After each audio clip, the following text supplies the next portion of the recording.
Agosto lilás. Pois é, para você já não começar achando que o problema é que todo mês tem uma cor, por favor, vai. Se tem cor, é porque tem alerta.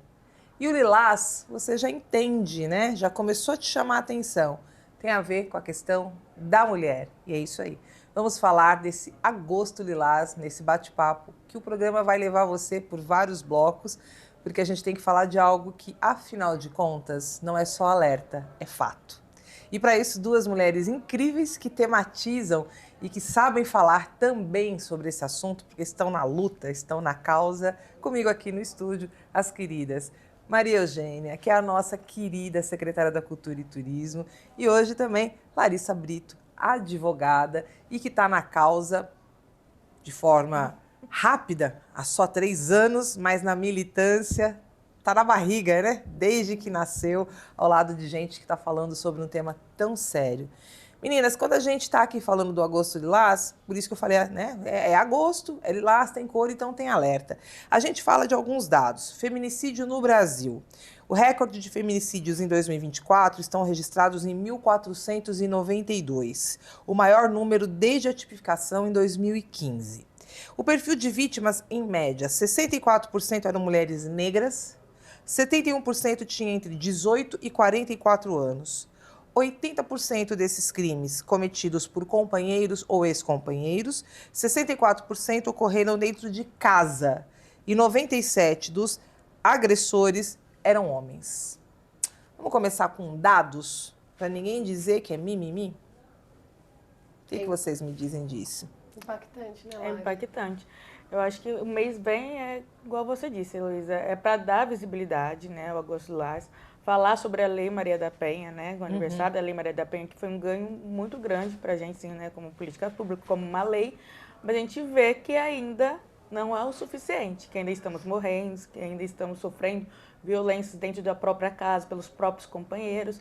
Então, se isso está acontecendo, a gente precisa falar sobre também, né, para que essas mulheres saibam que tem a lei, para que elas saibam as formas de pedir ajuda, né, que existe, pensando aqui em Ribeirão Preto, uma rede protetiva para isso. Então, não é mimimi, porque os números estão mostrando, né, Magia? Então, é sempre importante, não só o agosto é uma visibilidade maior, mas que a gente sempre possa estar relembrando, conscientizando, né, não só para as mulheres, inclusive para os homens, também que isso está acontecendo e que a gente precisa acabar com isso em algum momento, né? Eu acho que tem essa importância mesmo, né? O Agosto Lilás, ele na verdade coloca em evidência, em maior evidência, algumas problemáticas seríssimas estruturais que a gente tem que vivenciar num país que acaba reproduzindo o machismo, o patriarcado, a discriminação e o preconceito.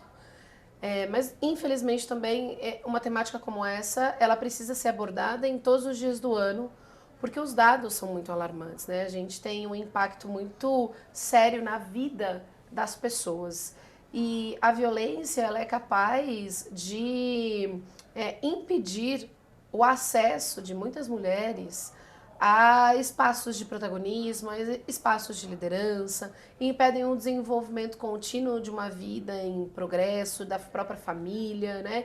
Então a gente tem um impacto tanto do ponto de vista pessoal e individual, quanto do ponto de vista emocional, que gera, eu acho que, grandes traumas e bloqueios, e também do ponto de vista estrutural, porque também é muito difícil quando a gente pensa na ideia de mulheres ocupando espaços de protagonismo terem que, além de enfrentar as dificuldades que já são próprias da relação profissional onde ela está, ainda ter que ultrapassar barreiras que são impostas pela violência. Então, isso são impactos que nós precisamos refletir e combater absolutamente todos os dias. Eu me assusto, porque eu estou aqui, né, completando 53 anos nesse ano de 2025. Então eu venho de uma história que a gente já pode contabilizar há décadas, que eu observo a mulher, né, vivendo, vivenciando, se movimentando. Então eu já vi várias camadas dos preconceitos dos quais a gente é vítima, daqueles que de forma até invisível, né, eu não via, que eu mesma reproduzia, né, porque a mulher, ela também oprime a mulher, né? Então, eu fico às vezes assustada, quando a gente vê os números, eu fico assim, Mas, poxa, a gente já não evoluiu o suficiente para compreender que tem coisas que não se fazem. O não matarás não está tão claro, né? Assim, tem tantas formas de você simplesmente se desvincular daquilo que não te serve mais. É preciso mais do que isso, agir como um idólatra, um enlouquecido, um ser que não tem razão, não é? Então, quando a gente pensa no ato de matar o outro, em qualquer circunstância ele é terrível.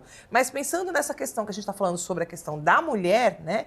E esse feminicídio praticado em maioria por homens, me deixa muito, muito chateada. E aí vem a pergunta, nós estaríamos também, principalmente Larissa, que está aí no dia a dia dos números, né, como advogada, também principalmente atuando pela ONG Vitória Régia, sempre existe uma pergunta, cresceu ou está mais visível o número? Porque também tem uma diferença, que não é porque a gente quer pôr panos quentes. Ai, cresceu ou porque agora, como a gente tem muito mais clareza, tem muito mais até capacidade de falar disso, de, como que fala, denunciar, os números estão maiores. Eu acho que, por estar mais evidente, eu acho que realmente é o movimento de aparecer mais os números. Ainda mais quando a gente fala em feminicídio, que é um crime que foi tipificado da mulher morrer pelo simples fato de ser mulher. Né? E aí, como já foi até dito, a gente vem de uma sociedade machista, patriarcal, nós mesmas, às vezes, reproduzimos. Então, acho que esse papel de falar é realmente para a gente mudar algumas coisas que é cultural, né? Nós fomos criadas nesse ambiente. Então, é difícil desconstruir tudo isso e eu acho que é o que demonstra os números também. Né? Não vai mudar uma sociedade assim de uma hora para outra, né? Precisou ter leis, precisou tipificar outras leis para realmente trabalhar essas temáticas. Eu acho que é esse o ponto assim, essencial quando a gente enxerga esses números, né? E eu acho que falar disso é importante por causa disso, né? Está acontecendo, acho que não diminuiu, está mais em evidência, né? E a gente fala assim, por que estamos morrendo pelo simples fato de ser mulher? Que vem de todo esse histórico. Né? E a gente vai sabendo que quando é questão do gênero, é que a gente fala, né? Morrendo por ter o gênero feminino. E aí a gente pensa que as mulheres cis, as mulheres trans, que a gente também não pode esquecer, que é um trabalho que nós fazemos ali, até na Vitória Régia, eu sempre trago, porque às vezes não está na realidade e por a gente não enxergar, a gente esquece de olhar para essas mulheres. E a gente precisa pensar também, quando é mulheres negras também, a gente vê que também, pensando em números, ainda é 60% das mulheres ali que morrem. Então a gente vê que quanto mais uma caixa se encaixa, está ali, mais violentada ela é. Então, se ela é mulher, sofre essa questão, até de estar nos espaços de liderança. Se ela é uma mulher trans, negra ainda, ela é triplamente violentada. Então, a gente falar e olhar para isso é muito importante, até como mulheres, né? Porque nós somos plurais e precisamos entender também as diferenças e as possibilidades de mais violência que a gente pode sofrer. Também a questão do gênero, raça, e, enfim, tudo que está ali em volta da gente. E você, Tem um ponto, Heloísa, que eu acho que é isso mesmo. Eu acho que os números eles estão maiores em razão, uma das razões é mais acesso aos canais de denúncia, né, e possibilidade das mulheres terem mais informação mesmo, inclusive conseguir identificar o que é violência, porque eu acho que esse é um debate que precisa cada vez mais acontecer. Né? Existem camadas e camadas, a violência não é só a morte e a violência física, ela tem um escalonamento até chegar nessas expressões mais graves da violência. Então, eu acho que os números eles refletem uma consciência e um acesso maior da própria população feminina a mecanismos de violência e conhecimento sobre o assunto, mas eu também não deixo de pontuar que também é muito perceptível o quanto o discurso de ódio também vem aumentado. Então, em virtude de um discurso de ódio segregacionista que impõe limites à liberdade e à autonomia da mulher, que também está cada vez mais crescente, a gente também acaba, de alguma forma, corroborando enquanto sociedade para o aumento dos números da violência. Porque quando a gente impede, a gente diz, mulher minha não sai de casa com essa roupa, mulher minha não tem direito ao trabalho externo, mulher minha nasceu para ser mãe e ponto, mulher minha não anda, não passa batom vermelho. Priva de amizades. Né? Priva de amizades, de acessos. Eu acho que existe, infelizmente, mais na atualidade, um crescente aparecimento desses discursos de ódio e de intolerância que limitam a liberdade e a autonomia da mulher. E isso acaba se refletindo num aumento de números de violência, porque toda vez a violência, ela também é caracterizada pela não concordância de determinados fatos e, ao mesmo tempo, pela invalidação da autonomia da mulher. Então, Pra negar, né? Eu vejo que tem essas duas coisas, né? E, ao mesmo tempo, eu também entendo o que a Lari trouxe, que eu acho super importante, da questão da pluralidade e da diversidade do ser mulher. Porque a gente não pode universalizar a mulher na mulher branca, Isso. hétero, cisgênero, que tá num determinado grau de classe social, que tem um determinado acesso.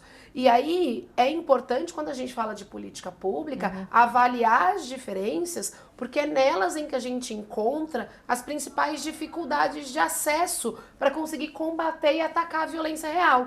Porque provavelmente para uma mulher preta periférica, por exemplo, a dificuldade de conseguir chamar a polícia É muito maior. é muito maior. Muito A maior. dificuldade de acessar um canal de acolhimento e cuidado psicossocial é muito maior em razão da dificuldade de própria locomoção, transporte, quanto de tratamento para com ela nos equipamentos, né, públicos que deveriam acolher, um preparo específico, quanto de uma questão financeira mesmo, que acaba não tendo, né, esse acesso. Então, quando a gente vai fazendo esses recortes e compreendendo que o mundo ele é composto por essa diversidade, a gente consegue entender as diferenças da violência que também passa uma mulher hétero de uma mulher lésbica, Isso. uma mulher cisgênera de uma mulher transgênera. Então, neste sentido, eu acho que é super importante a gente, na hora de fazer a análise dos dados, e por isso eu acho importante que você trouxe o recorte, por exemplo, racial, né? Sim. Como está isso,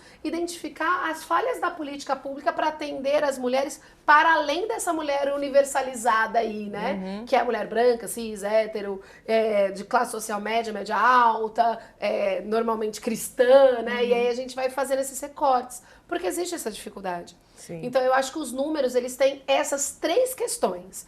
O aumento deles reflete, sim, um aumento do conhecimento e de acesso, mas também um diagnóstico sobre o aumento do discurso do ódio e da limitação da autonomia, da vontade da mulher, que vem crescente, numa crescente preocupante, esse discurso, e ao mesmo tempo também assim, um produto dessa análise das diferenças que existem entre os ser mulher na sociedade, né? Perfeito. Para você que está conversando aqui com a gente também, né? Você tá aí, meu Deus.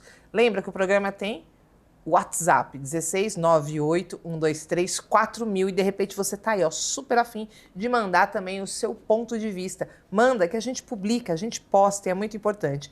Tá gostando desse bate-papo? Maria Eugênia Bife, secretária da Cultura e Turismo, Larissa Brito. Pois então, daqui a pouquinho a gente volta que tem mais desse bate-papo sobre o Agosto